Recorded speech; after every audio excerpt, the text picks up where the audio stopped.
Hello. It's been a while. I haven't done one of these in a long time. Oh my god, where to even start?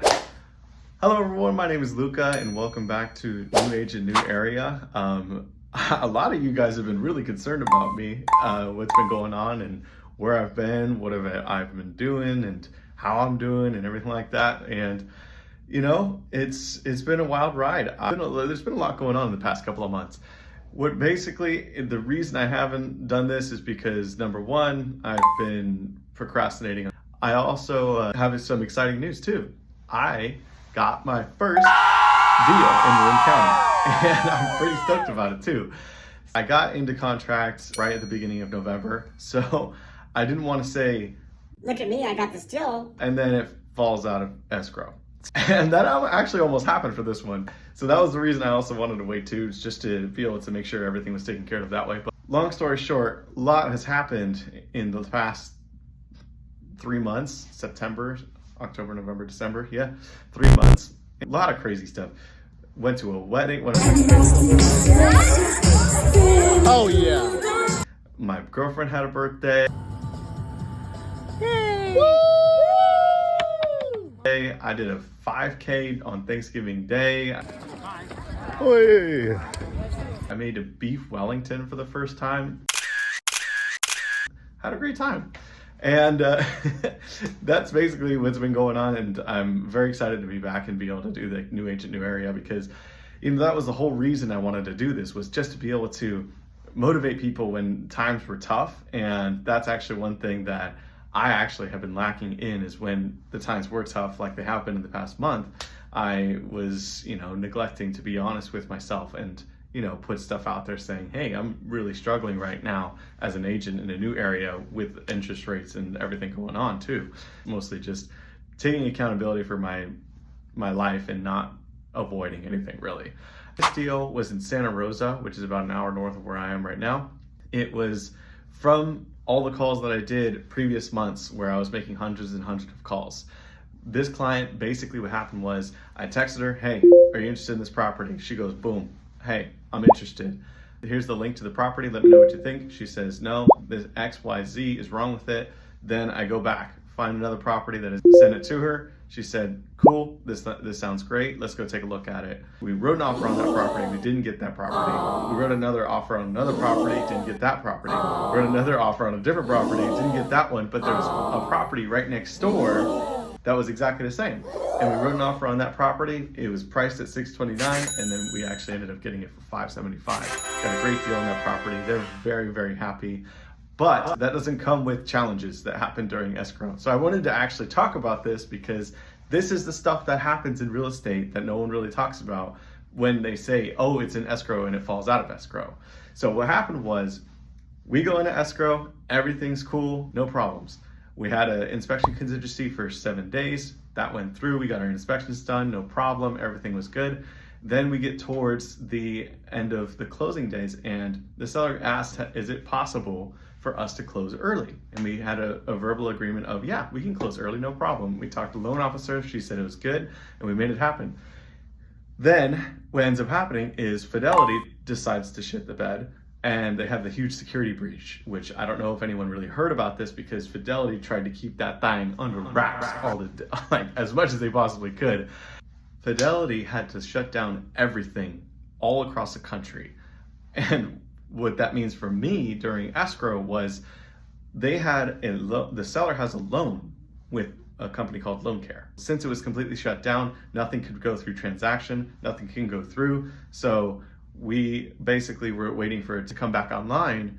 Then I talked to the escrow officer, said that, hey, we can do this, we can go through with this if both sides approve of it. And we're like, awesome, sweet. We'll still be able to have them move in this weekend, no problem whatsoever, and everyone's happy.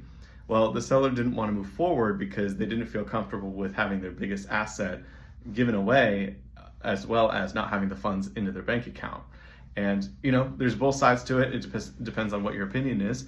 The escrow company was guaranteeing it, but at the same time, it still was in limbo. So we're going back and forth on Thursday and Friday to be able to try and convince seller and selling agent, all that different stuff. So what ends up happening is we don't end up closing on Friday.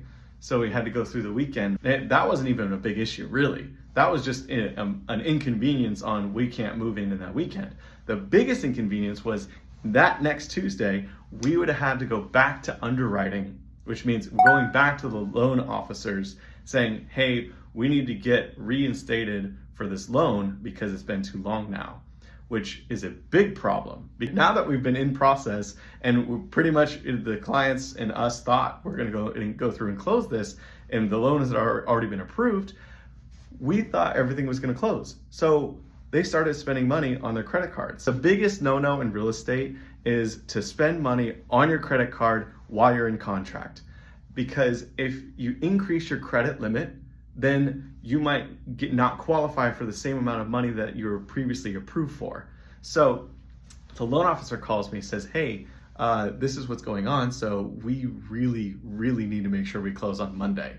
And so I called the listing agent. I'm like, yo, okay, I know we disagreed on the closing on Friday and everything like that, but we got bigger problems now. We need to close on Monday, because if we don't, we're going to go back to underwriting, and they've been spending money on their credit card because of their understanding that it was going to close Friday. And understandably, the listing agent just goes, fuck. And I was like, yeah, I feel the same way. And so she's like, give me a moment. Let me talk to my client about this and let's see what happens. She goes back to her client. A couple hours later, she sends me a text. Hey, good news. The client agreed. We're going to go through with it on Monday, regardless if we have the demand or not. And it was like, thank you, Jesus. Okay, we've made it through. So thankfully, last Monday, this actually closed and all this mess was already all done. So, but it's, yeah, it was very, very stressful. And, you know, the takeaways from this are, what I learned about myself was I need to learn how to be able to control the controllables and control what I influence, and not try to control the things that I can't control. Because that's what in this instance, this took so much of my time and energy or especially mind space, that I wasn't able to do anything productive except focus on this deal. I've got to learn what I can control and then leave everything else up to the people that can control the other decisions, because it just sucked up so much of my time that was just so unnecessary. And it took away from prospecting time, from, you know, spending time with loved ones, and being able to do the things that I want to do in a sense of free time as well. It was just it's a total mess. And I feel like a lot of real estate agents go through that problem just because of how much stress is and how much money is going on, how much different parts, how many different moving parts are going on at the same time. And it's very difficult to maintain that level-headedness. And that's one thing I want to encourage to a lot of people, is just make sure when you're in these situations, if you can, write down what you can control, write down what you can influence, and write down what you can't control. And then just focus on the few things you can control. And then after that, c'est la vie. You have to let go of everything else. That's it for me. Thank you guys. It's good to be back. I'm going to be bringing more consistent content in the next couple months, just because I have a very different mindset than I did in this past month. And now I'm very excited to bring you guys some stuff that is going to be really interesting stuff, like fantastic one-of-a-kind properties that are in, you know, Sausalito on top of hills, and other agents that are super successful in their own right, and also other investors that have done really well for themselves too. I just got a lot of things I have planned and I'm really excited about. So I'm really excited to show you guys all that stuff too. But in the meantime, I'll see you in the next one, and peace.